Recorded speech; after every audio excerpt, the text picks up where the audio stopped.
মার্কিন president Donald ট্রাম্পের চীন সফরের 4 দিন পরেই বেইজিংয়ে পৌঁছালেন রাশিয়ার প্রেসিডেন্ট ভ্লাদিমির পুতিন। বিশ্বের চলমান অস্থির পরিস্থিতির মাঝে চীনে মার্কিন প্রেসিডেন্টের সফর এবং কোনো উল্লেখযোগ্য অগ্রগতি না হওয়া এবং এর পরপরই চীনের ঘনিষ্ঠ মিত্রদেশ রাশিয়ার রাষ্ট্রপ্রধানের বেইজিং সফরকে ঘিরে বিশ্বজুড়ে ব্যাপক তোলপাড় সৃষ্টি করেছে। প্রশ্ন হলো, ট্রাম্পের পরপরই এ সময়ে এসে পুতিনের চীন সফর ঠিক কতটা গুরুত্বপূর্ণ? পুতিনের সাথে মিলে কি সিদ্ধান্ত নিতে চলেছেন চীনের প্রেসিডেন্ট শি জিনপিং? মার্কিন প্রেসিডেন্ট ডোনাল্ড ট্রাম্প কিছুদিন আগেই চীন সফর করেন। সে সময় বিভিন্ন আন্তর্জাতিক সংবাদ মাধ্যম থেকে জানা যায়, চীন সফর থেকে সেভাবে কিছুই অর্জন করতে পারেনি মার্কিন যুক্তরাষ্ট্র। মার্কিন প্রেসিডেন্টের চীন সফরকে একরকম ব্যর্থ সফর বলেই তুলে ধরা হয় বিভিন্ন সংবাদ মাধ্যমগুলোতে। বিশ্লেষকদের মতে এ সময়টা পুতিনের জন্য বেশ সুবিধাজনক। তিনি এ আত্মবিশ্বাস নিয়েই বেইজিং সফরে যেতে পারছেন যে রাশিয়াকে পাশ কাটানোর কোনো পরিকল্পনা চীনের নেই। কারণ মার্কিন উচ্চ পর্যায়ের সফর সত্ত্বেও চীন তাদের কাছে নিজেকে বিলিয়ে দেয়নি, এমনকি কৌশলগত মিত্রদের সাথেও কোনোরূপ বিশ্বাসঘাতকতা করেনি। ট্রাম্পের পরপরই পুতিনের চীন সফর বর্তমানে নতুন ভূরাজনৈতিক বাস্তবতায় বেশ গুরুত্বপূর্ণ। এর মাধ্যমে চীন ও রাশিয়ার মাঝে একে অপরের কৌশলগত ও অর্থনৈতিক সম্পর্কের বিষয়টি ফুটে উঠল। পাশাপাশি চীনে পুতিনের এই আগমন ওয়াশিংটনকে একটি শক্তিশালী বার্তাও পৌঁছে দিল, আর তা হল পশ্চিমা চাপ সত্ত্বেও মস্কো বেইজিং সীমাহীন অংশীদারিত্ব অটুট রয়েছে। বিশ্লেষকদের মতে বিশ্বজুড়ে মার্কিন যুক্তরাষ্ট্রের একমুখী চাপ, বিভিন্ন অঞ্চলের যুদ্ধ পরিস্থিতি এবং শুল্ক নিয়ে চলমান উত্তেজনা পুতিনের এই সফরকে আরও বেশি তাৎপর্যপূর্ণ করে তুলেছে। আমেরিকার যেকোনো সম্ভাব্য হুমকি যৌথভাবে মোকাবিলার পাশাপাশি নিজেদের জ্বালানি, বাণিজ্য ও প্রযুক্তিগত সহযোগিতা জোরদার করাই এই সফরের মূল লক্ষ্য। এদিকে আরেকটি বিষয়কেও বেশ গুরুত্ব দিয়ে দেখছেন বিভিন্ন আন্তর্জাতিক বিশ্লেষকেরা। মাত্র কয়েকদিনের ব্যবধানে বিশ্বের শীর্ষ দুই শক্তিশালী নেতাকে আতিথেয়তা দেওয়া বিশ্বমঞ্চে চীনের শক্তিশালী অবস্থানকে তুলে ধরছে বলে মনে করছেন বিশ্লেষকেরা আরও বলছেন, সাম্প্রতিক ঘটনাবলী ইঙ্গিত দিচ্ছে যে ক্রমে বিভক্ত হয়ে পড়া বিশ্ব ব্যবস্থার কেন্দ্রবিন্দুতে বেইজিং ক্রমশই নিজেদের অবস্থানকে সুসংহত করে তুলছে। বর্তমান বিশ্ব এক অস্থির ও চরম পরিবর্তনশীল সময় পার করছে, যেখানে একদিকে রাশিয়া ইউক্রেন যুদ্ধ এবং অন্যদিকে ইরান যুক্তরাষ্ট্র সংঘাতের মতো ঘটনা পুরো বৈশ্বিক পরিস্থিতিকে খাদের কিনারায় দাঁড় করিয়েছে। বিশ্বজুড়ে চলমান এই বহুমুখী সংকট ও ভূরাজনৈতিক উত্তেজনা সাধারণ মানুষের মনে এক চাপা নাভিশ্বাস আর আতঙ্ক তৈরি করেছে। JBS holdings limited.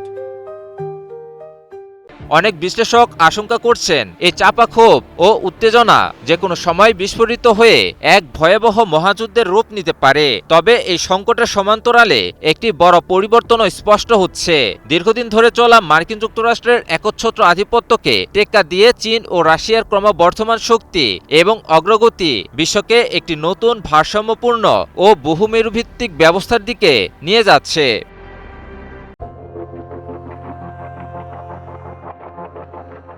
হরমুজ প্রণালী বিশ্ব অর্থনীতির এক ভয়ঙ্কর স্পর্শকাতর নাম, যে স্থানে সামান্য উত্তেজনাও কাঁপিয়ে দিতে পারে তেলের বাজার, শেয়ার মার্কেট, এমনকি পুরো বৈশ্বিক অর্থনীতিকে। আর এবার এই হরমুজের গভীরে নতুন এক শক্তির খেলা শুরু করেছে ইরান। তবে যুদ্ধজাহাজ বা ক্ষেপণাস্ত্র নয়, বরং তেহরানের নতুন নজর এখন সমুদ্রের তলদেশে লুকিয়ে থাকা ইন্টারনেট কেবেলে। হ্যাঁ, যে কেবল দিয়ে প্রতিদিন পৃথিবীর কোটি কোটি মানুষের ইন্টারনেট, ব্যাংকিং, ক্লাউড সার্ভিস আর আন্তর্জাতিক লেনদেন চলে, সেই ডিজিটাল লাইফলাইনের ওপর নিয়ন্ত্রণ চাইছে ইরান। বিশ্লেষকেরা বলছেন এটা শুধু প্রযুক্তিগত বিষয় নয়, এটা হতে পারে ভবিষ্যতের ডিজিটাল জিওপলিটিক্সের সবচেয়ে বড় অস্ত্র।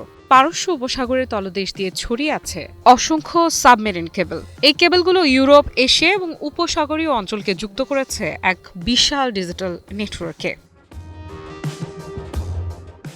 বিশ্বের বড় বড় প্রযুক্তি কোম্পানি গুগল, মাইক্রোসফট, মেটা, অ্যামাজন সবাই কোনো না কোনোভাবে এই কেবল ব্যবস্থার উপর নির্ভরশীল। আর এখন ইরান বলছে তাদের জলসীমা দিয়ে যাওয়া কেবল ব্যবহার করতে হলে দিতে হবে ফি, অর্থাৎ ডিজিটাল হাইওয়ে ব্যবহারেও এবার টোল বসাতে চাইছে ইরান।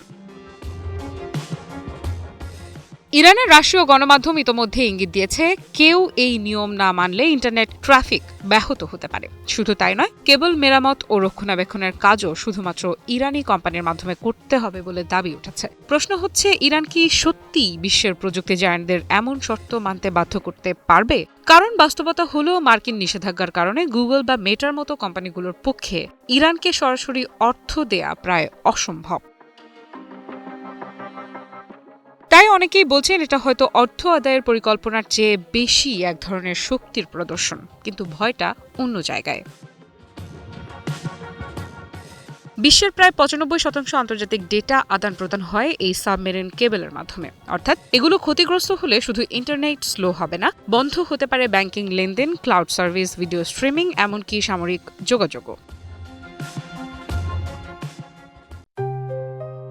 JBS Holdings Limited. ভাবুন তো, একটি কেবল কাটা পড়লে কয়েক মহাদেশে ডিজিটাল অন্ধকার নেমে আসতে পারে। বিশেষজ্ঞরা সতর্ক করেছেন, ইরানের কাছে রয়েছে কমব্যাট ডাইভার, ছোট সাবমেরিন এবং আন্ডার ওয়াটার ড্রোন। যদি কোনো সংঘাতে এসব ব্যবহার করে কেবল লক্ষ্যবস্তু করা হয়, তাহলে সেটি হতে পারে ইতিহাসের সবচেয়ে বড় ডিজিটাল বিপর্যয়। চীনের রাজধানী বেইজিংয়ে আবারও মুখোমুখি হয়েছেন রাশিয়ার প্রেসিডেন্ট ভ্লাদিমির পুতিন এবং চীনের প্রেসিডেন্ট শি জিনপিং। এর কিছুদিন আগেই চীন সফর শেষে নিজ দেশে অনেকটা খালি হাতেই ফিরে গেছেন মার্কিন প্রেসিডেন্ট ডোনাল্ড ট্রাম্প। আর এর পরপরই চীনে গেলেন দেশটির কৌশলগত সহযোগী দেশ রাশিয়ার রাষ্ট্রপ্রধান। ফলে বেইজিংয়ে দুই পরাশক্তিধর দেশের দুই প্রভাবশালী নেতার অবস্থান বিশ্বকে এক গুরুত্বপূর্ণ বার্তা দিচ্ছে। প্রশ্ন হলো, বিশ্বের চলমান এই পরিস্থিতিতে কেন একে অপরকে এখন সবচেয়ে বেশি প্রয়োজন চীন ও রাশিয়ার? মার্কিন প্রেসিডেন্ট ডোনাল্ড ট্রাম্প বেইজিং ছাড়ার মাত্র 4 দিন পরই চীনে পৌঁছেছেন রুশ প্রেসিডেন্ট ভ্লাদিমির পুতিন। সময়টা মোটেও কাকতালীয় নয় বলছেন বিশ্লেষকেরা, বরং এটি এমন এক বার্তা যেখানে বেইজিং দেখাতে চাইছে বিশ্ব রাজনীতির নতুন ভারসাম্যে চীনই এখন কেন্দ্রীয় খেলোয়াড়। শি ও পুতিনের এই বৈঠক এমন এক সময় হচ্ছে যখন মস্কো ও বেইজিংয়ের সম্পর্ক আগের যে কোনো সময়ের চেয়ে বেশি ঘনিষ্ঠ। একসময় আদর্শগত দ্বন্দ্বে জড়ানো দুই দেশ এখন কৌশলগত সহযোগিতার নতুন অধ্যায়ে প্রবেশ করেছে।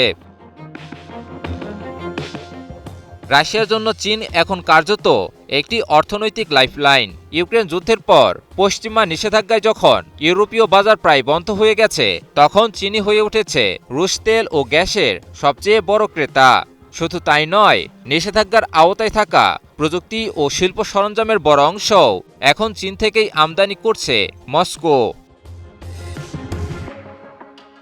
একই সাথে চীনেরও রাশিয়াকে প্রয়োজন, বিশেষ করে এখন যখন ইরান সংকট এবং হুরমুজ প্রণালীর অচলাবস্থা বৈশ্বিক জ্বালানি সরবরাহ নিয়ে নতুন উদ্বেগ তৈরি করেছে। বিশ্বের অন্যতম গুরুত্বপূর্ণ এই জলপথ ঝুঁকিতে পড়ায় চীন এখন নিরাপদ জ্বালানি উৎসের দিকে ঝুঁকছে। এই প্রেক্ষাপটে চীনের জন্য আশার আলো হয়ে সামনে এসেছে রাশিয়া। শুধুই কি অর্থনীতি? বিশ্লেষকরা বলছেন, চীন ও রাশিয়ার মাঝে অর্থনীতির বাইরেও রয়েছে কৌশলগত হিসাব নিকাশ। জাতিসংঘের যুক্তরাষ্ট্রের নীতির বিরোধিতা থেকে শুরু করে নিয়মিত যৌথ সামরিক মহড়া, চীন ও রাশিয়া ধীরে ধীরে এমন এক অংশীদারিত্ব গড়ে তুলছে যা ইতিমধ্যেই বিশ্ব রাজনীতিতে বড় প্রভাব ফেলতে শুরু করে দিয়েছে। বিশ্লেষকদের মতে এই সম্পর্কের সবচেয়ে বড় শক্তি এর নমনীয়তা। এটি কেবল পশ্চিম বিরোধী অবস্থানের উপর দাঁড়িয়ে নেই, বরং পারস্পরিক অর্থনৈতিক লাভ, জ্বালানি নিরাপত্তা এবং ভূরাজনৈতিক স্বার্থের ভিত্তিতে গড়ে উঠেছে। ফলে পুতিন শি বৈঠক শুধু দুই নেতার আনুষ্ঠানিক সাক্ষাৎ নয়, এটি এমন এক বার্তা যেখানে রাশিয়া ও চীন একসঙ্গে ভবিষ্যতের নতুন শক্তির সমীকরণও গড়ে তুলছে।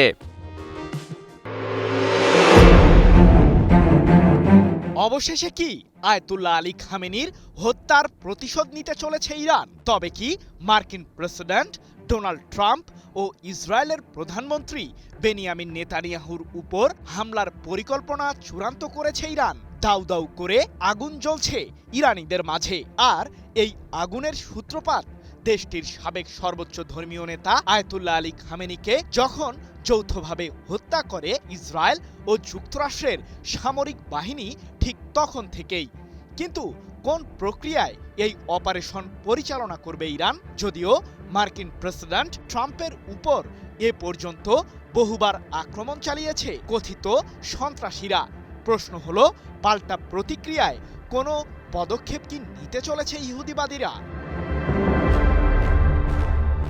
আয়াতুল্লাহ আলী খামেনিকে হত্যার মাধ্যমে ইরানের শাসন ব্যবস্থার পতন ঘটানোর ষড়যন্ত্র করেছিল যুক্তরাষ্ট্র ও ইসরায়েল, কিন্তু তাতে পুরোটাই ব্যর্থ হয়েছে ইহুদিবাদীরা। কারণ যুক্তরাষ্ট্র ও ইসরায়েলের যৌথ সামরিক বাহিনীর হামলায় খামেনি নিহত হওয়ার পর তার ছেলে মোস্তফা হুসেইনি খামেনি ইরানের শাসনভার গ্রহণ করেছেন। তবে তার বিরুদ্ধেও চলছে ইহুদিবাদীদের ষড়যন্ত্র।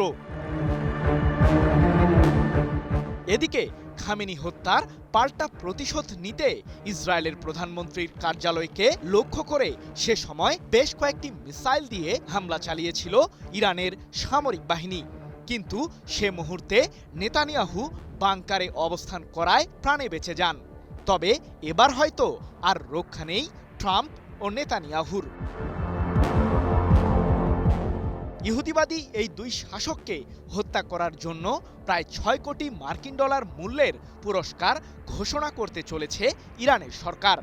এ নিয়ে দেশটির পার্লামেন্টে বিশেষ একটি আইনও পাশ করতে চলেছে তেহরান। এ সম্পর্কে ইরানের জাতীয় নিরাপত্তা পরিষদের চেয়ারম্যান ইব্রাহিম আজিজি বলেছেন, আমরা বিশ্বাস করি যুক্তরাষ্ট্রের জঘন্য প্রেসিডেন্ট ও ইসরায়েলের প্রধানমন্ত্রী এবং মার্কিন কেন্দ্রীয় কমান্ডের প্রধান ব্র্যাড কুপারকে অবশ্যই লক্ষ্যবস্তু করতে হবে, তাদের বিরুদ্ধে ব্যবস্থা নিতে হবে। আমাদের সাবেক সর্বোচ্চ ধর্মীয় নেতার হত্যাকাণ্ডের জন্য ইহুদিবাদীদের বিরুদ্ধে ইরানের এই পদক্ষেপ একটি প্রয়োজনীয় প্রতিশোধ হতে চলেছে। ১৯ মে এক প্রতিবেদনে বিষয়টি নিশ্চিত করেছে ইসরায়েল ভিত্তিক সংবাদ মাধ্যম দ্য জেরুজালেম পোস্ট।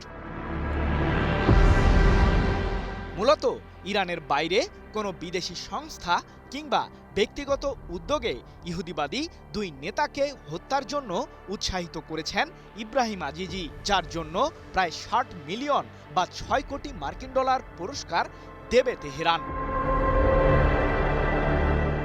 যদিও বিষয়টিকে কিছুটা মনস্তাত্ত্বিক চাপ প্রয়োগের কৌশল হিসেবেই বিবেচনা করছেন ইসরায়েলি সমরবিদ ডক্টর ড্যানিয়েল কোহেন। এ প্রসঙ্গে তার দাবি, আমার মনে হয় যুক্তরাষ্ট্র ও ইসরায়েলের নেতাদের লক্ষ্য করে ইরানের হত্যাকাণ্ড ঘটানোর সম্ভাব্য পদক্ষেপটি মনস্তাত্ত্বিক চাপ প্রয়োগে দেশটির একটি বিশেষ কৌশল। তবে এই হুমকিটি ইরানের শাসক গোষ্ঠীর কাছ থেকে সরাসরি আসায় এটিকে হালকাভাবে নেওয়ার কোনো সুযোগ নেই। কি বুঝলেন ভাই?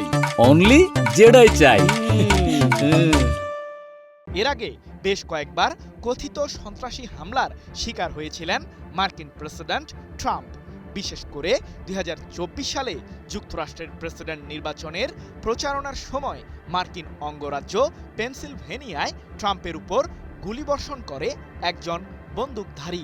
যদিও সে সময় প্রাণে বেঁচে গেলেও ডান কানে আঘাত পেয়ে গুরুতর আহত হয়েছিলেন ট্রাম্প। এছাড়াও চলতি বছরের এপ্রিলে ওয়াশিংটনের হিলটন হোটেলে ট্রাম্পকে লক্ষ্য করে গুলি ছোড়ে একজন বন্দুকধারী। তবে এ যাত্রাতেও অক্ষতই থেকে যান মার্কিন শাসক।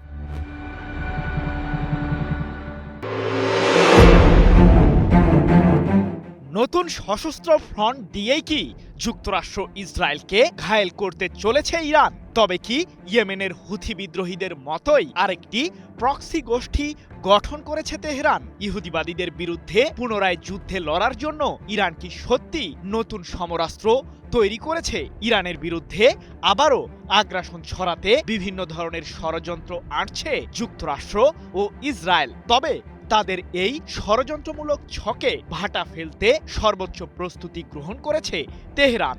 এমনকি ইরানের সেনাবাহিনীর মুখপাত্র ব্রিগেডিয়ার জেনারেল মোহাম্মদ আকরামিনিয়া বলেছেন, সম্ভাব্য যুদ্ধের ময়দানে নতুন অস্ত্র ও কৌশল ব্যবহার করবে তেহরান। প্রশ্ন হলো, কি আছে ইরানের নতুন সমরাস্ত্রের ভাণ্ডারে? ইহুদিবাদীরা কি তাহলে এবারও পরাজিত হবে? ইরানের বিরুদ্ধে যতবারই যুদ্ধে জড়িয়েছে ইহুদিবাদীরা, ঠিক ততবারই লজ্জাজনকভাবে পরাজয় মেনে নিতে হয়েছে যুক্তরাষ্ট্র ও ইসরায়েলকে।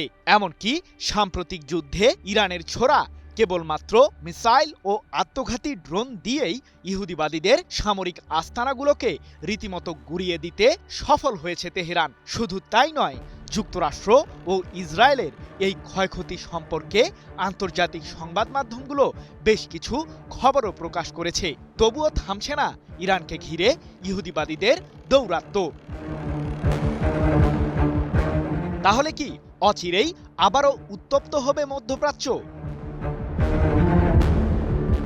হরমুজ প্রণালীতে ইরান ও যুক্তরাষ্ট্রের মুখোমুখি অবস্থানে পারস্য উপসাগরীয় অঞ্চলে এখনও অনেকটাই অচলাবস্থা বিরাজ করছে। যদিও বিষয়টির সমাধান খুঁজতে চীনের শরণাপন্ন হয়েছিলেন মার্কিন প্রেসিডেন্ট ডোনাল্ড ট্রাম্প, তবে কোনো স্বার্থ আদায় ছাড়াই খালি হাতে ওয়াশিংটনে ফিরেছেন যুক্তরাষ্ট্রের শাসক। চূড়ান্ত যুদ্ধবিরতিতে যেতে ইরানকে নতুন করে প্রস্তাবও দিয়েছে হোয়াইট হাউস, কিন্তু মার্কিনীদের একপাক্ষিক স্বার্থের বিরুদ্ধে সর্বদা সোচ্চার তেহরান। তাই তো পুনরায় যুদ্ধে জড়াতে ইরানের বিরুদ্ধে ষড়যন্ত্রমূলক ফাঁদ সাজাচ্ছে ইহুদিবাদীরা। তবে পিছিয়ে নেই ইরানও।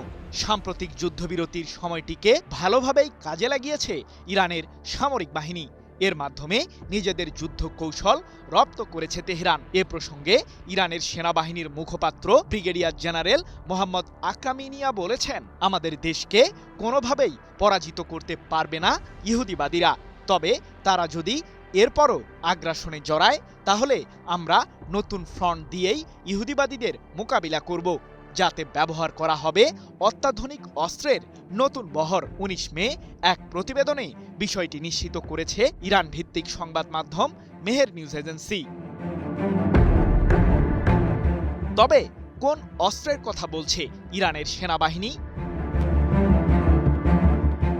ইরানের কাছে রয়েছে পর্যাপ্ত পরিমাণে সমৃদ্ধ ইউরেনিয়াম, যা ৯০% মাত্রায় উন্নীত করলে বেশ কয়েকটি পারমাণবিক অস্ত্র তৈরি করতে পারবে দেশটি। সম্প্রতি এমন দাবি করেছিলেন ইসরায়েলের প্রধানমন্ত্রী বেনিয়ামিন নেতানিয়াহু। এমনকি ইরানের সরকারের উচ্চমহল থেকেও হুঁশিয়ার করা হয়েছে যে ইহুদিবাদীরা যদি পুনরায় ইরানের বিরুদ্ধে যুদ্ধে জড়ায়, তাহলে ইউরেনিয়ামের সমৃদ্ধকরণের মাত্রা ৯০% উন্নীত করা হবে। এমন পরিস্থিতিতে অবশ্য মার্কিন প্রতিরক্ষা দপ্তর পেন্টাগনের গোয়েন্দা প্রতিবেদনে উঠে এসেছে ইরানের অস্ত্রের ভাণ্ডারকে ঘিরে নতুন তথ্য। কি বুঝলেন ভাই? অনলি যেটাই চাই। রাশিয়ার সামরিক সহায়তায় ইরান তৈরি করেছে নতুন রণকৌশল। এমনকি দেশটি নিজেদের মিসাইলের ভাণ্ডারও বৃদ্ধি করেছে। মধ্যপ্রাচ্য জুড়ে থাকা যুক্তরাষ্ট্রের সামরিক অবকাঠামোকে ঘিরে ইরান বুনেছে নতুন জাল, যাতে সহজেই ধ্বংস হবে ইহুদিবাদী শক্তি, এমনটাই দাবি মার্কিন গোয়েন্দাদের।